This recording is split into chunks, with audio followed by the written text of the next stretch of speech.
मेरे प्यारे दोस्तों, माताओं और बहनों, स्वागत है आपका हमारे YouTube चैनल पर।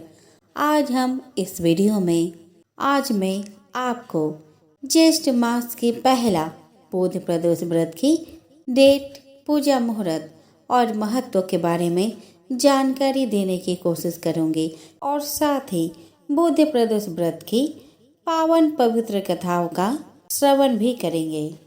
प्रदोष व्रत यानी दोषों से मुक्ति दिलाने वाला व्रत। हिंदू कैलेंडर के अनुसार हर माह 2 प्रदोष व्रत आते हैं। पहला कृष्ण पक्ष की और दूसरा शुक्ल पक्ष की त्रयोदशी तिथि पर रखा जाता है, शिव जी को प्रसन्न करने के लिए। प्रदोष व्रत की खास अहमियत है। त्रयोदशी को तेरस भी कहा जाता है।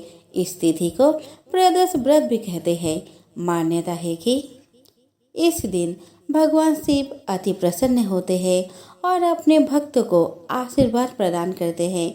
तो आइए जानते हैं ज्येष्ठ माह का पहला प्रदोष की डेट, पूजा मुहूर्त और महत्व के बारे में।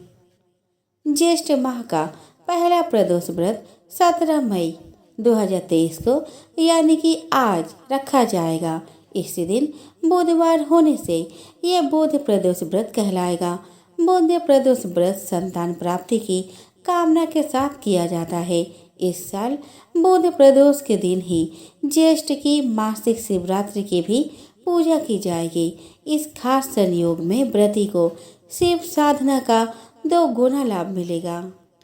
आइए अब जानते हैं ज्येष्ठ बुध प्रदोष व्रत की मुहूर्त। पांचांग की गणना के अनुसार ज्येष्ठ माह के कृष्ण पक्ष की त्रयोदशी तिथि 16 मई 2023 को रात 11:36 पर शुरू होगी और अगले दिन 17 मई 2023 को रात 10:28 पर इसका समापन होगा। शिव पूजा का समय रहेगा रात 7:06 से रात 9:10 तक। 17 मई 2023 बुध प्रदोष व्रत में कुछ विशेष कार्य ऐसे हैं जिसे करने से हमें अपने मनोवांछित फल प्राप्त होते हैं। तो ये कार्य इस प्रकार है। बुध प्रदोष व्रत वाले दिन महिलाएं शाम के समय शिव का जल अभिषेक करें और एक बेलपत्र शहद लगाकर शिवलिंग पर अर्पित करें। कहते हैं इससे संतान प्राप्ति में आसानी होती है। स्त्रियां माता पार्वती की पूजा करें और किसी जरूरतमंद महिला को सुहाग की सामग्री का दान करें। ऐसा करने से आपके परिवार में खुशहाली बनी रहती है और आप सदैव सौभाग्यवती रहते हैं। बुध प्रदोष व्रत में शिवलिंग पर एक मुट्ठी हरे मूंग चढ़ाए और 108 बार श्री शिवाय नमस्तुभ्यं मंत्र का जाप भी कर सकते हैं। मान्यता है कि इससे दरिद्रता दूर होती है और धन लाभ के योग बनते हैं। बुधवार व्रत की कथा सुनने से हर तरह का सुख प्राप्त होता है और भक्ति पूर्वक बुधवार व्रत करने से जीवन के सारे कष्ट दूर हो जाते हैं। तो चलिए सुनते हैं बुधवार व्रत कथा है। बुधवार की व्रत कथा सभी कलेशों को समाप्त करने वाली है। साथ ही इससे ग्रह दोष निवारण भी स्वतः ही हो जाता है। तो कथा है, एक समय एक व्यक्ति अपनी पत्नी को विदा करवाने के लिए अपने ससुराल गया। वहां पर कुछ दिन रहने के पश्चात सास ससुर को विदा करने के लिए कहा, किंतु सब ने कहा कि आज बुधवार का दिन है, आज के दिन गमन नहीं करते हैं। वह व्यक्ति किसी प्रकार न माना और हठ धर्मी करके बुधवार के दिन ही पत्नी को विदा कराकर अपने नगर को चल पड़ा। राह में उसकी पत्नी को प्यास लगी तो उसने अपने पति से कहा कि मुझे बहुत जोर से प्यास लगी है। तब वह व्यक्ति लोटा लेकर रथ से उतरकर जल लेने चला गया। जैसे ही वह व्यक्ति पानी लेकर अपने पत्नी के निकट आया तो वह यह देखकर आश्चर्य से चकित रह गया कि ठीक अपने ही जैसा सूरत और वैसे ही वेशभूषा में वह व्यक्ति उसके पत्नी के पास रथ में बैठा हुआ है। उसने क्रोध से कहा कि तू कौन है जो मेरी पत्नी के निकट बैठा हुआ है। दूसरा व्यक्ति बोला, यह मेरी पत्नी है, मैं अभी अभी ससुराल से विदा करा कर ला रहा हूँ। वे दोनों व्यक्ति परस्पर झगड़ने लगे। तभी राज्य के सिपाही आकर लोटे वाले व्यक्ति को पकड़ने लगे। स्त्री से पूछा, तुम्हारा असली पति कौन सा है? तब पत्नी शांत ही रही, क्योंकि दोनों एक जैसे ही थे।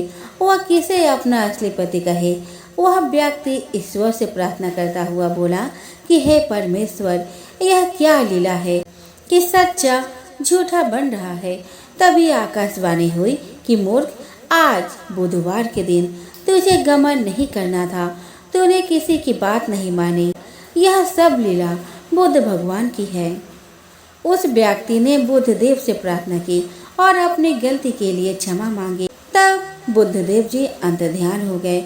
वह अपनी स्त्री को लेकर घर आया तथा बुधवार का व्रत वे दोनों पति पत्नी नियम पूर्वक करने लगे। जो व्यक्ति इस बुधवार की व्रत कथा को श्रवण करता और सुनाता है, उसको बुधवार के दिन यात्रा करने का कोई दोष नहीं लगता। उसको सर्व प्रकार से सुखों की प्राप्ति होती है। साथ ही बुधवार व्रत कथा पापों का भी नाश कर देती है। चित्रभानु नामक एक शिकारी था। जानवरों की हत्या करके वह अपने परिवार को पालता था। वह एक साहूकार का कर्जदार था, लेकिन उसका ऋण समय पर ना चुका सका। क्रोधित साहूकार ने शिकारी को शिव मठ में बंदी बना लिया। संयोग से उस दिन शिवरात्रि थी। शिकारी ध्यान मग्न होकर शिव संबंधी धार्मिक बातें सुनता रहा। चतुर्दशी को उसने शिवरात्रि व्रत की कथा भी सुनी। शाम होते ही साहूकार ने उसे अपने पास बुलाया और ऋण चुकाने के विषय में बात की। शिकारी अगले दिन सारा ऋण लौटा देने का वचन देकर बंधन से छूट गया। अपने दिनचर्या के भांति वह जंगल में शिकार के लिए निकला, लेकिन दिन भर बंदी गृह में रहने के कारण भूख प्यास से व्याकुल था। शिकार खोजता हुआ वह बहुत दूर निकल गया। जब अंधकार हो गया तो उसने विचार किया कि रात जंगल में ही बितानी पड़ेगी। वह वन एक तालाब के किनारे एक बेल के पेड़ पर चढ़कर रात बिताने का इंतजार करने लगा। बिल्लो वृक्ष के नीचे शिवलिंग था, जो बिल्लो पत्रों से ढका हुआ था। शिकारी को उसका पता न चला। पड़ाव बनाते समय उसने जो टहनियां तोड़ी वे शिवलिंग पर गिरती चली गई। इस प्रकार दिन भर भूखे प्यासे शिकारी का व्रत भी हो गया और शिवलिंग पर बिल्लो पत्र भी चढ़ गए। एक पहर रात्रि बीत जाने पर एक गर्भिणी हिरनी तालाब पर पानी पीने पहुंची। शिकारी ने धनुष पर तीर चढ़ाकर ज्यों ही प्रत्यंचा खींची। हिरनी बोली, मैं गर्भिणी हूँ, शीघ्र ही प्रसव करूंगी। तुम एक साथ दो जीव का हत्या करोगे, जो ठीक नहीं है। मैं बच्चे को जन्म देकर शीघ्र ही तुम्हारे समक्ष प्रस्तुत हो जाऊंगी, तब मुझे मार लेना। शिकारी ने प्रत्यंचा ढीली कर दी और हिरनी जंगली झाड़ियों में लुप्त हो गई। प्रत्यंचा चढ़ाने और ढीले करने के वक्त कुछ बिल्व पत्र अनायास ही टूटकर शिवलिंग पर गिरे। इस प्रकार उसने अनजाने में ही प्रथम प्रहर का पूजन भी संपन्न किया। कुछ ही देर बाद एक और हिरनी उधर निकली। शिकारी की प्रसन्नता का ठिकाना न रहा। समीप आने पर उसने धनुष पर बाण चढ़ाया। तब उसे देख हिरनी ने विनम्रता पूर्वक निवेदन किया, हे शिकारी, मैं थोड़ी देर पहले ऋतु से निवृत्त हुई हूँ। कामातुर विरहिणी हूँ, अपने प्रिय की खोज में भटक रही हूँ। मैं अपने पति से मिलकर शीघ्र ही तुम्हारे पास आ जाऊंगी। शिकारी ने उसे भी जाने दिया। 2 बार शिकारी को खोकर उसका माथा ठनका। वो चिंता में पड़ गया। रात्रि का आखिरी पहर बीत रहा था। इस बार भी धनुष से लगकर कुछ बेलपत्र शिवलिंग पर जा गिरे तथा दूसरे पहर की पूजन भी संपन्न हो गई। तभी एक अन्य हिरनी अपने बच्चों के साथ उधर से निकली। शिकारी के लिए यह स्वर्णिम अवसर था। उसने धनुष पर तीर चढ़ाने में देर न लगाई। वह तीर छोड़ने ही वाला था कि हिरनी बोली, हे शिकारी, मैं इन बच्चों को इनके पिता के हवाले करके लौट आऊंगी। इस समय मुझे मत मारो। शिकारी हंसा और बोला, सामने आए शिकार को छोड़ दो। मैं ऐसा मूर्ख नहीं हूँ। इससे पहले मैं 2 बार अपना शिकार खो चुका हूँ। मेरे बच्चे भूख प्यासे से व्यग्र हो रहे होंगे। उत्तर में हिरनी ने फिर कहा, जैसे तुम्हें अपने बच्चों की ममता सता रही है, ठीक वैसे ही मुझे भी सता रही है। हे शिकारी, मेरा विश्वास करो, मैं इन्हें इनके पीते के पास पहुंचाकर तुरंत लौटने की प्रतिज्ञा करती हूँ। हिरनी का दुख भरा स्वर सुनकर शिकारी को उस पर दया आ गई। उसने उस मृग को जाने दिया। शिकार के अभाव में तथा भूख प्यासे से व्याकुल शिकारी अनजाने में ही बेल वृक्ष पर बैठा बेल पत्र तोड़ तोड़ कर नीचे फेंकता जा रहा था। पाँव फटने को हुई तो एक हष्ट पुष्ट मृग उसी रास्ते पर आया। शिकारी ने सोच लिया कि इस शिकार को वह अवश्य करेगा। शिकारी की तनी प्रत्यंचा देख मृग विनीत स्वर में बोला, हे शिकारी, यदि तुमने मुझसे पूर्व आने वाले 3 मृगियों तथा छोटे छोटे बच्चों को मार डाला है तो मुझे भी मारने में विलम्ब न करो, ताकि मुझे उनके वियोग में एक क्षण भी दुख न सहना पड़े। मैं उन हिरणियों का पति हूँ। यदि तुमने उन्हें जीवन दान दिया है तो मुझे भी कुछ क्षण का जीवन दान देने का कृपा करो। मैं उनसे मिलकर तुम्हारे समक्ष उपस्थित हो जाऊंगा। मृग की बातें सुनते ही शिकारी के सामने पूरी रात का घटना चक्र घूम गया। उसने सारी कथा मृग को सुना दी।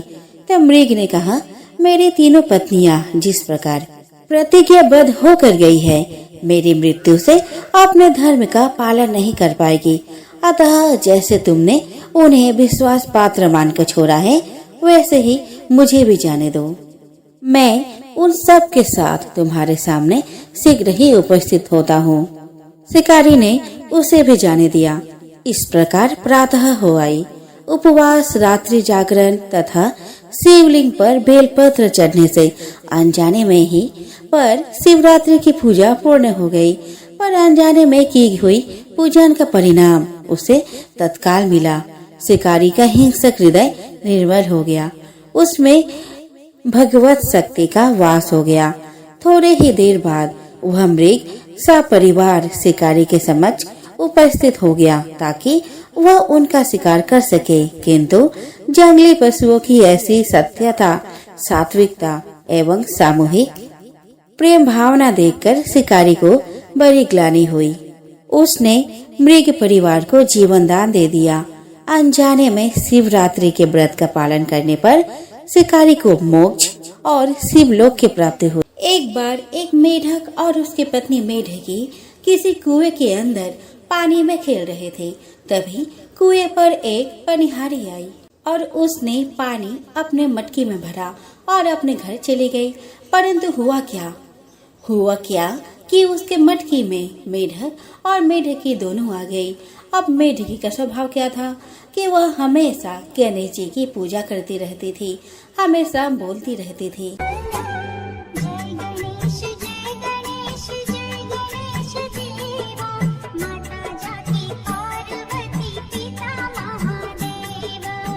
लेकिन इसके इस स्वभाव से मेढक को बड़ा गुस्सा आता था। वो हमेशा कहता था कि हमेशा उस सुर वाले का नाम लेती रहती हो, कभी मेरा नाम तो लेती नहीं। और इस बात पर कभी कभी खूब जमकर झगड़ा भी करता था। अब क्या होता है कि पनिहारी उनको अपने मटकी में भर कर ले गई थी। पानी के साथ में वह अपने घर जाती है और चूल्हे पर पानी गर्म करने के लिए रखती है, तो उस पानी को वह किसी गर्म करने वाले बर्तन में पलट देती है और आग पर रख देती है। अब जैसे ही आग की तपन बढ़ती है तो मेढक अपनी पत्नी मेढकी से कहता है कि मेढकी, मैं तो जल रहा हूँ नीचे से। तो वह कहती है, अच्छा, मैं तो नहीं जल रही। और वह मेढकी गणेश जी का नाम लेना शुरू कर देती है। क्या बोलती है,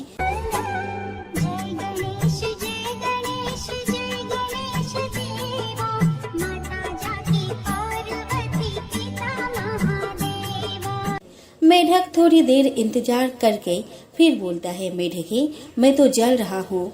तो मेढकी कहती है, मैं तो नहीं जल रही। चलो आप ऐसा करो कि मेरी जगह पर आप आ जाओ, मैं आपकी जगह पर आ जाती हूँ। तो मेढक कहता है, ठीक है। मेढकी फिर गाना गाना शुरू कर देती है।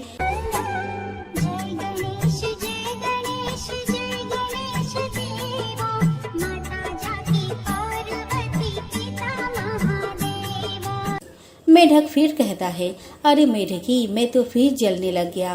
तो मेढकी कहती है, पता नहीं तुम्हारे साथ में क्या होता है, तुम बार बार जलने लगते हो। ऐसा करो कि तुम भी गणेश जी का नाम लेना शुरू कर दो, क्योंकि मेरे नीचे तो बिल्कुल भी आग नहीं चल रही है। तो वह कहता है, मैं तो नहीं लेता हूँ सूर वाले का नाम, तू ही ले उसका नाम, मैं तो नहीं लूंगा। तो वह कहती है, ठीक है, तुम्हारी मर्जी। वह दोबारा गाना गाना शुरू कर देती है।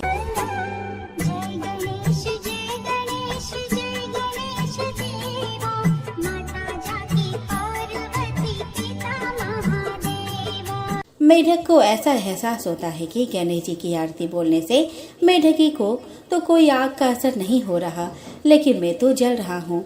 तो क्या करता है, मेढक भी शुरू कर देता है गणेश जी का नाम लेना। तो दोनों के दोनों मटके के अंदर क्या बोलते हैं, गणेश जी की आरती बोलना शुरू कर देते हैं।